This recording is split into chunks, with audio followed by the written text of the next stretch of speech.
Hey, salut, c'est Netego, j'espère que tu vas bien. Je me présente, mon nom, c'est Benoît Vincent pour une critique de film 4K combo Blu-ray.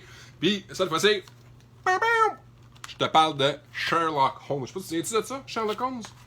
Avec Robert Downey Jr., Jude Law. C'est des films de Guy Ritchie. Tu te souviens-tu de ça?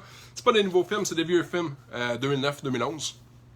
Dans le fond, je te lis un petit peu le specs, mais je ne vais pas rentrer trop pesant. Si tu as envie, va-t'en sur ciné-techno.com, va-t'en dans ma critique. Toutes les informations vont être là. Mais ce qui est important, je te l'ai repris. C'est 129 minutes chaque film. C'est distribué par Warner Brothers. Puis ça met en vedette Robert Downey Jr., Jude Law, Rachel McAdams, Mark Strong, Eddie Marsan. C'est un cast de fou. La seule information que j'aurais aimé savoir le temps de valider avant, puis que j'ai pas eu, écoute, tu me permets-tu? On le fait live, on le fait ensemble. Je veux juste savoir, dans le fond, si Iron Man 1, s'il était sorti avant ou après Sherlock Holmes 1. Parce que je sais que c'est pas mal en même temps, c'est pas mal dans les mêmes délais, puis je sais à quel point le rôle de Sherlock Holmes a été important pour le succès Iron Man. Iron Man numéro 1, 2008. Fait que Sherlock Holmes, le premier, 2009, un an de délai, c'est rentré tout en même temps. C'est la resurgence de Robert Downey Jr. C'est hot. Écoute, je te le dis, je te l'apprends probablement pas, mais du 4K, c'est du 2160p. Ultra haute définition. Blu-ray, c'est du 1080p. Il y a de l'anglais, il y a du français, il y a de l'espagnol. Je te saute les synopsis, dans le fond. Puis je vais y aller plus sur ce qui est généralement important pour les gens qui achètent encore des médias physiques ou ils utilisent encore des médias physiques, c'est à savoir, y a-t-il des special features là-dessus? J'ai été satisfait et j'ai été un peu déçu en même temps, puis je vais t'expliquer pourquoi. Sherlock Holmes, le premier, dans le fond, c'est cool parce que il y a le focus point puis le volet reinvented. Il y a facile une bonne heure et demie là, de extra feature qui t'attend juste pour aller dans les entrailles de la bébite puis de voir qu'est-ce qui a été utilisé pour le style, le look, le genre, la musique. Il y a tellement d'aspects iconiques qui se rattachent à Sherlock Holmes. C'est clair que quand tu fais une méga production hollywoodienne américaine avec le titre Sherlock Holmes, mais il faut que tu t'attardes à chacun des petits détails parce que tu le sais que tu vas te faire scruter. Tu le sais dans le fond que les gens vont comparer. J'ai eu du fun, parce qu'en même temps que j'ai écouté les Sherlock Holmes en média, j'étais allé sur Netflix pour aller voir la série avec Doctor Strange himself, Cumberbatch, pour voir sa version de Sherlock Holmes, que j'avais déjà vue. C'est un personnage que j'aime beaucoup, moi qui étais un fan de bande dessinée, Sherlock Holmes a tout le temps fait partie de mon fandom. Je reviens aux special features. Focus Point, ça rouvre un volet sur... Il cible chacun des détails.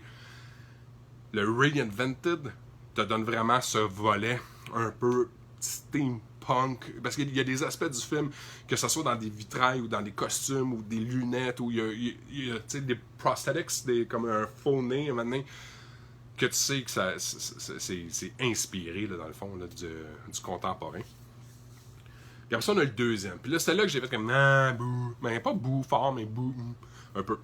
A Game of Shadows, c'est le retour de Focus Points. J'ai vraiment aimé le volet Maximum Movie Mode, qui est parfait pour une deuxième vision. Fait que pendant que tu écoutes la première fois ton film, tu te remets dans l'histoire. Puis quand tu le réécoutes une deuxième fois, tu as l'opportunité, ça split. Puis là, genre RDG ou un autre des acteurs, puis là, ils viennent te parler de la scène. Puis là, on s'est inspiré de ça, puis c'était ci pour ça, puis ça a l'air vraiment cool. Ils ont mis énormément d'argent dans ce développement-là, et ça paraît, et c'est bon. Ça, c'est Maximum Movie Mode. Il y avait l'option à l'époque du Movie App. Où est-ce que, de ce que j'ai pu comprendre, j'ai l'impression que c'était un petit peu un livre dont vous êtes le héros. Fait qu'il y avait vraiment une interaction avec soit ton mobile ou une tablette. Tu allais sur le App Store puis tu téléchargeais. Fait que ça a répondu à une de mes questions. Est-ce que c'est une réédition? Is it a re-edition? Ou est-ce que c'est une redistribution? Puis c'est vraiment une redistribution. C'est le même formatage, dans le fond, qui est dans le Blu-ray. Parce que quand tu viens pour vouloir utiliser le Movie App, ça dit juste que c'est plus disponible, puis c'est plus en ligne. Fait que j'aurais aimé ça faire ça comme back in the day. Je pense que ça aurait été cool. Fait que, thumbs up or thumb down?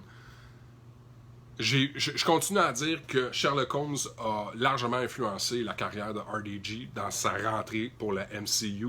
Je pense que si ça n'avait pas été de Iron Man, ça n'aurait pas été de ces films-là.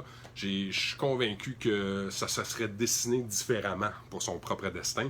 Puis je suis content parce que ça m'a permis de vraiment bien voir et de bien comprendre à quel point c'est un character actor. Il prend tellement de rôles différents, il y a tellement de costumes, tu vois qu'il baigne un peu dans ce rôle-là et ça lui rend énormément service. C'est j'allais dire, c'est un talent extraordinaire. Là. Il a un extrême talent, cet homme-là. Fait que là-dessus, si tu apprécies, passe à ton ami, passe à ton voisin, fais un partage, share, tu sais comment ça marche, j'ai pas besoin de te le dire. Magasin là. C'est un magasin là. Vas-y, chercher. Moi, j'ai aimé. Ciao, guys. À bientôt.